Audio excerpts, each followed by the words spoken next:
selling booze illegally, and you are going along for the ride. Plus, is food the next target of terrorism? Tonight, protecting the very lifeblood of the country. UPN 50, 10 o'clock news.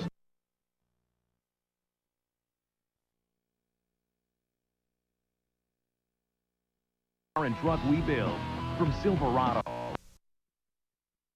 Now, Police catching stores selling booze illegally, and you are going along for the ride. plus, is food the next target of terrorism? Tonight, protecting the very lifeblood of the country. UPN 50, 10 o'clock news starts right now. This is the UPN 50, 10 o'clock news.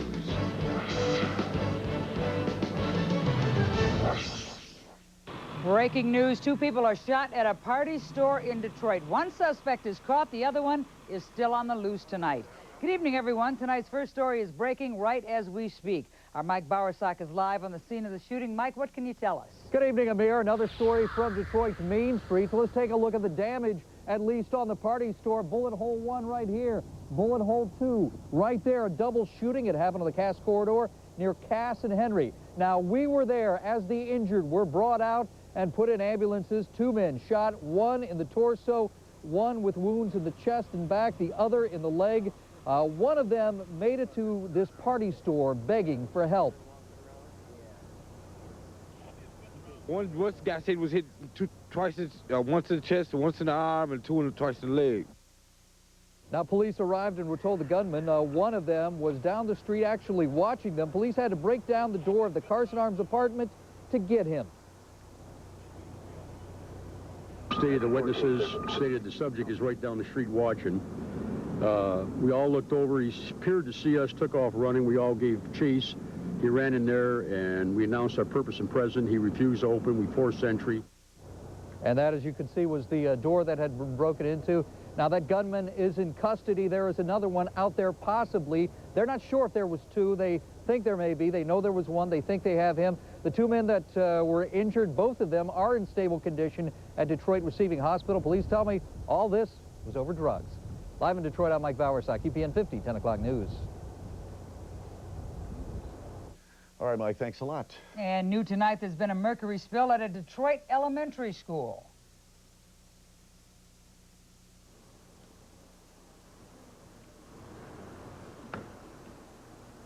The spill happened inside the 3rd grade science room at Von Steuben Elementary School on Detroit's east side. School officials say the teacher broke a thermometer. It was filled with mercury, accidentally dropped that thermometer. 25 kids and staff members were held in the school auditorium until they could be checked out. No one came up positive for mercury exposure, but some parents want to know why that mercury was in the classroom in the first place. Von Steuben Elementary will be open tomorrow. Happened. We don't know. We're going to look into that, investigate it, and make sure that it doesn't happen again. And again, Von Steuben Elementary will be reopened tomorrow. An East Point robbery is caught on camera. The men enter the Sunoco station on 9 Mile and Kelly. They buy pop and potato chips, and 25 minutes later, they are back and they have guns drawn. They steal the cash. They get away clean. The clerk is unharmed. The cops say the suspects are wanted for robberies in Detroit and Farmington Hills as well. And tonight, UPN 50 investigates school bus safety. Now, nearly 1 million kids in Michigan ride a school bus every single day. And in some districts, the buses are well maintained, but others have serious problems. Well, tonight we expose the best and the worst of local school buses. Which districts keep their buses in top shape and which are ordered to get them off the road. UPN 50's Meg Oliver investigates. The number of people who die aboard school buses is extremely small. These buses are built to be the safest vehicles on the road. After all, they hold some precious cargo. But these buses are only safe if they're properly inspected. Thank you, release. Every school bus in Michigan undergoes a thorough inspection at least once a year. It's from front to back, from side to side, and top to bottom, inside out. Thank you. Close the service door, cancel the overhead. It's a process that takes about an hour for each of the state's 17,000 school buses. When it's over, each vehicle is rated. If no safety-related problems are found, the bus passes and won't be inspected again for a year. If that's the case, you'll find a safety sticker on the windshield. center of the windshield, at the top, or at the bottom, and that will indicate that that vehicle's been inspected for this current year. Some districts seem to have no trouble collecting passing stickers.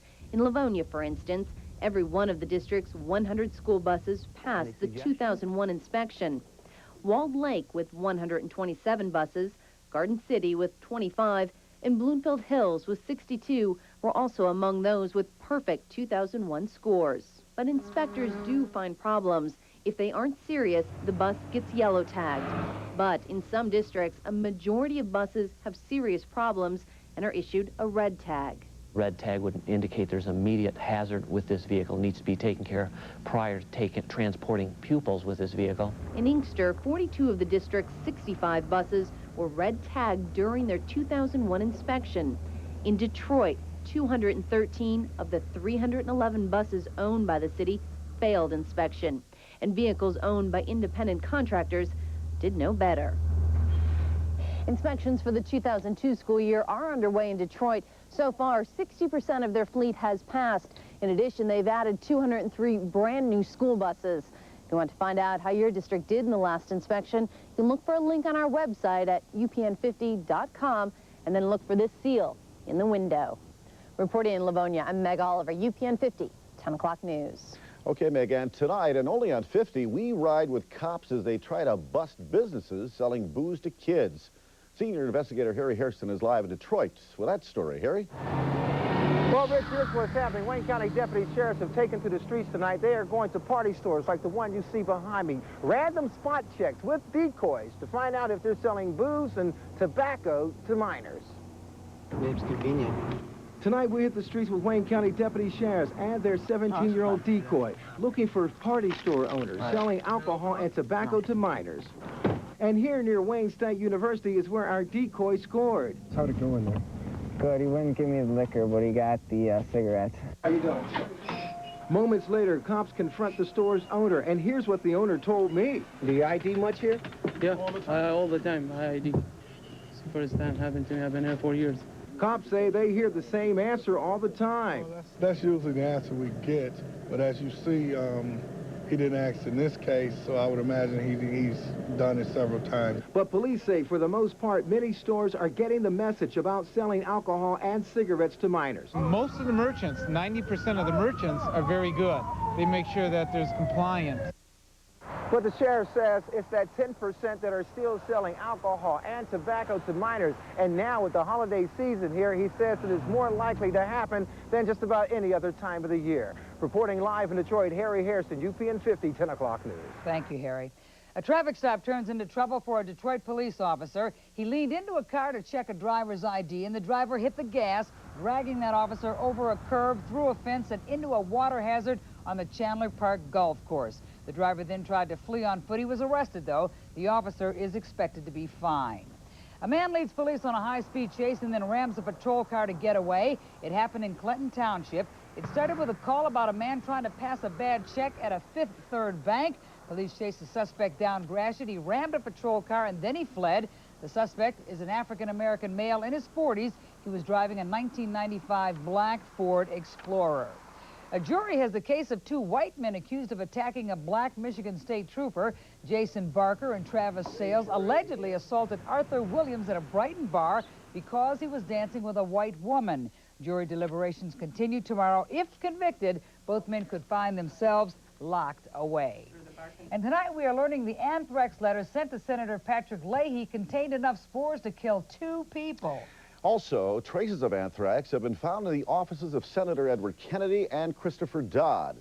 And there may also be another case of inhalation anthrax. A 91-year-old Connecticut woman is in serious condition tonight, and doctors suspect that she has that type of anthrax. Developing news in Afghanistan, opposition forces agree to meet and iron out a new government, and the bodies of 4 journalists killed by Taliban supporters are recovered. Terry Okita has more from Washington.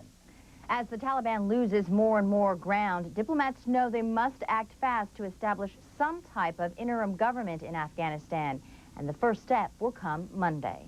The Taliban may be crumbling under 45 days of relentless attacks, but some of its die-hard soldiers in Kandahar and Kunduz remain defiant. Opposition forces near Kunduz are giving them until Friday to surrender or face an all-out bloody ground assault. At the moment, it would appear that they would not intend to surrender or necessarily to give up fighting because it continues today. The casualties of war are adding up. Families in Herat mourning over anti-Taliban fighters killed. And the bodies of 4 international journalists have been taken to an Afghan mortuary. More proof that the war has taken a toll on civilians as well. The humanitarian aid is very important. But a diplomatic end to the war may be near. Germany's foreign minister joined Secretary of State Colin Powell in announcing UN-brokered talks with various Afghan leaders to bring in more aid to the country and, more importantly, form a broad-based transitional government. Again, the meetings will start Monday in Berlin and will include all major factions and ethnic groups in Afghanistan, except for the Taliban. Reporting live from Washington, I'm Terry Okita. Now back to you. All right, Terry, thanks. A follow-up on UPN 50 tonight. Pay problems with National Guard reservists should be repaired or fixed within the next couple of weeks. Some Guard members aren't getting extra pay for being on active duty, and the problem has been going on for weeks. There's a mix-up at the pay processing center in Denver. And tonight, Michigan Representative David Bonnier says Congress will help the Bush administration try to get that problem fixed. Bonnier is also coming out tonight against cutting funding for veterans groups. Bonnier, who's running for governor and is also a veteran, accuses Michigan Governor John Engler of turning his back on veterans. Millions of dollars in funding to various vets groups is being cut to make up for budget shortfalls. But Engler says the cuts that he is making do not affect veterans' benefits. Workers at Ground Zero in New York will remain on the job Thanksgiving Day. Mayor Rudy Giuliani says they will stay on site until all the victims' remains are recovered. It's a promise the mayor made to the families of firefighters lost in the September 11th attacks. The families were upset because Ground Zero workers took Veterans Day off. Well, tonight, UPN 50 investigates the food you eat. Could it be the next terrorist target? I'm more fearful about this than anything else. Straight ahead, why your food could be at risk and what's being done to protect you. That story is 5 minutes away. Amir? The water woes continue tonight in Oakland County. Coming up next, when will the boil water order end? Plus, the man who stormed security and forced the shutdown of America's busiest airport speaks out tonight. You'll hear what he has to say straight ahead. Jim? Rich, certainly a cold morning and definitely a cold day across Metro Detroit. Our high was only 42 degrees, our morning low 33, close to normal for this time of the year. Outside right now, a few clouds, 36 degrees, our very latest temperature. Here's first warning Doppler, a quiet night right now, and look at the clear skies behind the clouds. Wallside window on tomorrow morning, here's your wake-up weather. Sunshine, 29 degrees. Then by lunchtime, we'll climb up to only 43 degrees. And in just a couple minutes, I'll be back talking about a holiday warm-up. Also, your parade forecast and your future cast going through next Wednesday. See you in a couple minutes. UPN 50 News tomorrow. You've got to deal with it. So does the military. The outcome of battle has often been predicated on weather. Money, high-tech gizmos, even intelligence can't control it. Troops that are more concerned with being warm than with fighting, that you're not going to have effective fighting. Overcoming the mercy of Mother Nature. Afghan winter is something to be very concerned with. Battling the weather, fighting the enemy. Tomorrow after Special Unit 2, watch the UPN 50 10 o'clock news. Start the morning laughing with Dick Purden and Purden's People and the